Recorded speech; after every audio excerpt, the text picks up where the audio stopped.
bar in here? A body? The Sappier de Pompier are doing a little bit of, I don't know, training today here in Saverne, and they're getting the dog a drink. Or teaching them how to find a body. Which we is don't know. Pretty funny. Yeah, that's true. We don't know. Here's the view in front of us. There's the Palais de Rohan. Oh, he wants to go in. Oh, geez. And the dog's getting a drink. It's always fun here in Saverne.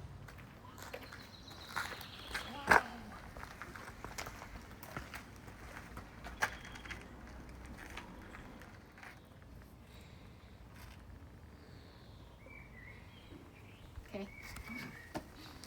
So you're looking down at me, so your eyes are closed. I smell pasta. Go away. Restaurant level. Ooh. We're gonna go up those stairs, Carla said. I'm gonna eat here for dinner. Yeah, like you were saying, the trees were cleared away. Look at that. That is quite the castle on the hill. Just kind of becoming a drama. I bet you recognize it.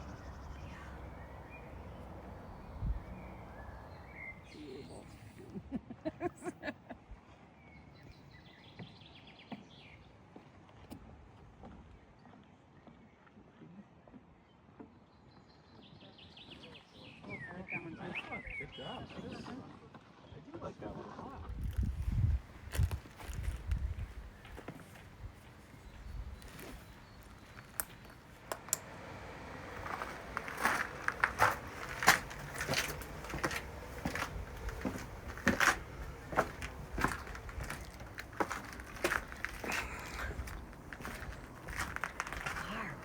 Woo!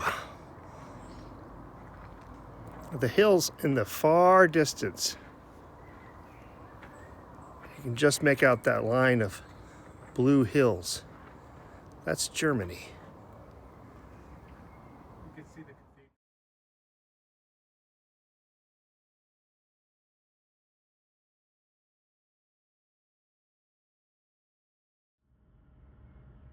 No experience needed, no license required.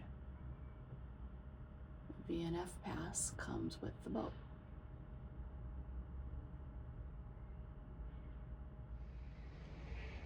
So this morning finds us in Saverne, at the pretty harbor here. And if you remember, a couple days ago, we had a broken water strainer. And the Nichols Base, which is a rental boat company, I went down there this morning and they sold me a replacement. Here's the old one, the old spare, which is also broken.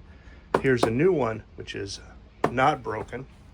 Now let me show you into the engine room and show you what we had to do to make the previous broken one work so we could get back from the Rheinau lock, and also get all the way up here to Saverne, which is like another 3 days of travel. So there is our hack job. What do you fix things with? Tape. Well, we were able to get one bolt on, but this is not as secure as we want it. So I think before we leave Saverne this morning, we're gonna fix it, and I'll show you that. If you rent a boat, you don't need a set of tools, but if you own a boat, you should have a set of tools to effect whatever repair you need to do. And so if you rent the boat, you could just call the boat base and they'll send a mechanic out in a little car and they'll fix your boat for you. But if you own a boat, you're kind of on your own. And so we're on our own, and when we bought this boat, we got a set of tools. Bro. Now the first thing I have to do is shut off the raw water inlet, because if I leave this hose attached and this valve open, the boat will start to sink. So shut that off. Now I can take this contraption apart. So here's side-by-side comparison. This is the one we broke and then repaired. We repaired it by drilling a hole in here, and then we were able to just attach one bolt here's what the new one looks like. And, you know, another piece of toolkit that we have besides the socket set and all the open end wrenches is we've got a cordless drill with a whole set of drill bits. That was invaluable to effect this repair. Otherwise, we would have just been relying on totally duct tape. So, yeah. Okay, let's put this back together. And there's the new shiny raw water strainer connected. The way it works is the water comes from the canal up into the strainer, back down through, catching all the leaves and other junk in the canal, and it connects down here to this brass water pump, which then pushes water over here to this strainer, which catches the water again, catches any other leaves that the first one didn't, and then it goes into this big chunk of metal, which is our heat exchanger, and then the exhaust goes out the back of the boat there. So now, last thing to do is to see if we have any leaks. Scared me. Give it some juice.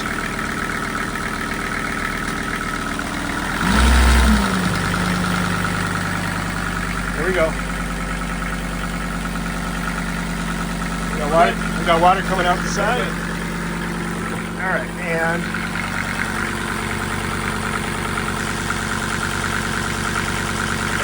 no leaks in the strainer. Give it up to 15 to 1800.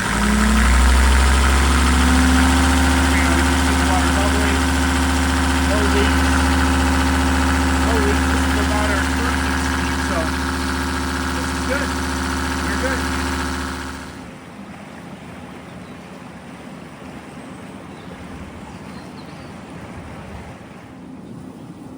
Question we had in the last video was how do we use the locks, what is the waterway authority, and how do we pay for it. So in this section of the canal, the waterway authority has given us this radio control operated device. It does float and you can charge it, and they gave us that. And when we get up to a lock, it senses the lock. We push the go up the lock button, the lock door opens. And then when you're in the lock, we push this button and it activates the lock. If we were going down the lock, we would push the down button. And then these lights, this is a replica of what the stoplights look like that run each lock. So red light, green light, 2 red lights mean the lock is broken. Green light means you can use the lock. And when we get up to this next lock, I'll show you how this works. The other question is, how do we pay for it? Well, we buy an annual waterway pass for the boat. It's kind of like a park pass, if you will. There is our pass. It's listed to our boat with our boat's registration number and the length of the boat, and it's a Liberté pass, meaning for all of 2025 until New Year's Eve, we can use the waterways without an additional charge.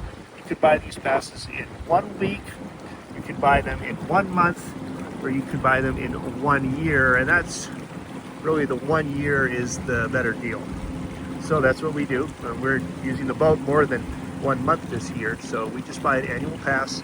For our boat, which is almost 13 meters in length, the pass costs us about 550 euros this year.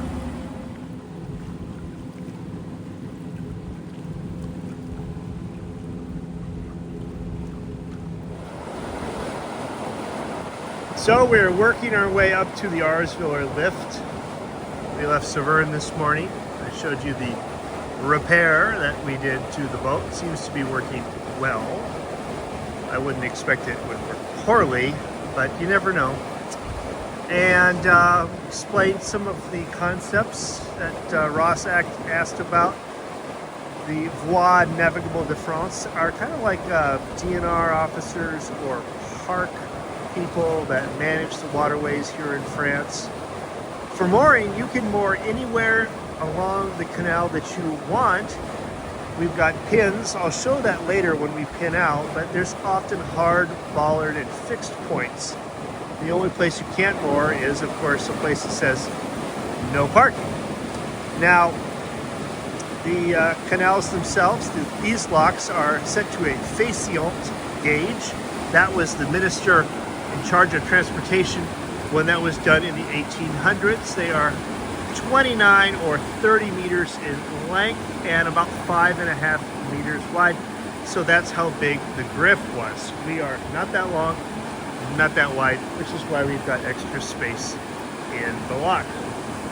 We are just now passing the castle at Sever. There it is in the background, and we're almost done with our day. It is about 3 o'clock. Got a couple more locks to go. We'll be at the base of the elevator probably by 4, and we're going to spend the night there. If you've enjoyed this video, please give me a thumbs up. If you're new here, please consider subscribing. I do appreciate all the comments people have made in the last few videos, and please keep those comments coming. I'm more than happy to share how you operate a boat, where you moor a boat, how you pay for the B&F permit, and what this slice of France is like, because it is truly a glorious way to travel and experience the gastronomy, history, and beauty of the land known as France. So, if you enjoyed this video, please consider subscribing, and until 2 days from now, I say à tout à l'heure and cheers.